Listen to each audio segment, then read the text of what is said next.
tell you my life story. True life story. Yeah. Your boy named Swag grew up in O Block.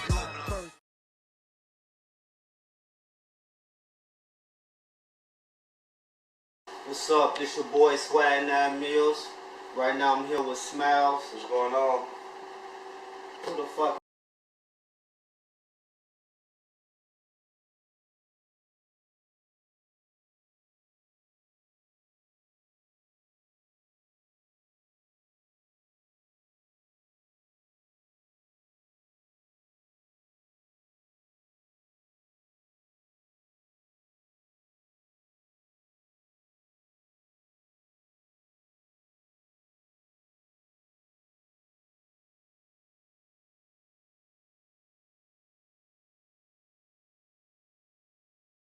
Yo, it's your boy Swag, and I'm back. Today I'm doing a reintroduction to myself. It's been about maybe 3.5 years since I did an introduction on who I am, and I guess now it'd be a time since I got some followers to say why you should go look at my drill time stories, and that I'm not saying I'm a very special person in the drill culture, because a lot of people say on my comments like I'm not from Iraq and who is you, this and this and that. But let me tell you something. I met DJ Ken within the first couple of months that he moved to Chicago. So I've been around the drill movement before it was a drill movement, and my stories come from that time period. My stories come from the time period when drill first popped off and when Keef signed his deal. And throughout the years, I've still been doing interviews, and a lot of people that you see that came from Chicago came through the pipeline of DJ Ken. If they want to mention it or not, they started off coming to DJ Ken's studio, him recording their music and them networking, doing music together. So I done seen it all. It's a lot of stories I got that you probably will never hear, but I do have stories that's worth listening to. I do have a lot of knowledge of facts in the drill culture. So my name is Swag 9 Mil. I've been around. So for all you haters, if you don't want to take what I got to say and listen to it, that's fine, I guess, because I ain't repping BD, or I ain't throwing up the trays, or I ain't throwing throwing up the rakes, or I ain't throwing the trays down or throwing the rakes down. So it's like I ain't got no story, but I got a story. And if you like drill that much, then you'll go check out the Drill Time playlist and just hear what I got to say. I just think because I don't gang bang that my stories might not be as interesting, because y'all want to see people get killed, and because I don't report on all the gang banging negative stuff that go on in Chicago, my channel not popping. It's things I talk about, it's things I don't talk about. But I'm pretty sure, and I know for a fact, that I could be much bigger if I was with the bullshit.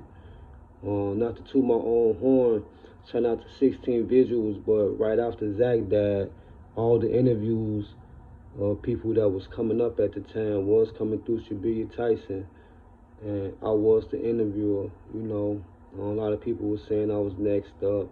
A lot of people said I could do better, and I tried to do better, and I kept doing interviews. But life has its own choices. I got a child, so I put my child first. I didn't put the music first. So I went to give my son love and care that he needed, and I took a break. Then I came back. We got back to it, and then that's when Quano popped off. You know what I'm saying? Quano came through DJ Ken pipeline. Even though Fredo was signing him, he came through DJ Ken pipeline. The same pipeline Fredo came through. The same pipeline Keef came through. The pipeline, So I don't know, man. Just go check out the Drill Time story. Somebody said something within the last couple of days about he ain't a nobody. I ain't a fucking nobody. You for real? I'm not a nobody. I'm not a nobody.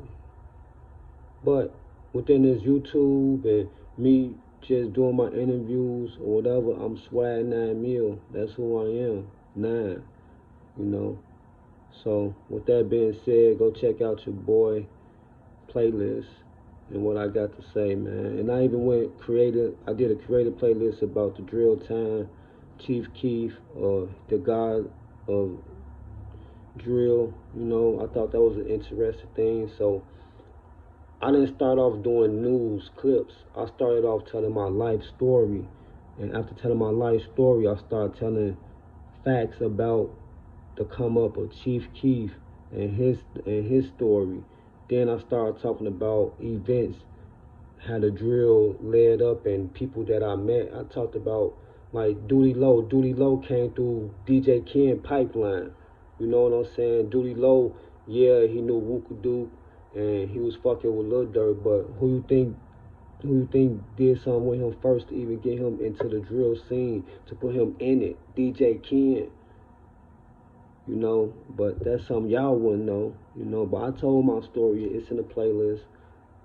When we went to Kankakee, you know, I ain't gonna drag it on. It's been a 5-minute video. Probably not even listening that long, but you will. Shout out to you. I know it's probably certain people that check me out, some that don't. Another interesting fact, like Smiles, lead boy, like when Chief Keef blew up, he was the shit. You know what I'm saying? And then you had lead boy, Smiles, and his team. I did an interview with Smiles. I caused the controversy of, well, I didn't cause it, but my interview was the cause of the controversy in the beginning of the drill when he said that Young Chop was going to sign him. Then he later on came out and said I lied about it, but I did what I had to do for my team to get on. So, them just real history facts dealing with me, 9 mil. So when you get to saying like, who is this dude? He's a nobody. I'm capping about this. I'm capping about that, man. I need to knock it off, man. It's more than just gangsters in Chicago. I just happen to be a thorough, original person from Chicago that been through the drill, that know people in the drill scene. I've been knowing these kids since they was like 9 years old. Probably younger than that when I was a teenager, when I was like 20 years old, you know? And then they just grew up and became somebody's to y'all. But to me, they still shorties, little kids, you know. It's your boy Swag. I ain't gonna drag it on no longer. This was just for all the haters. A reintroduction to myself. But I'm out.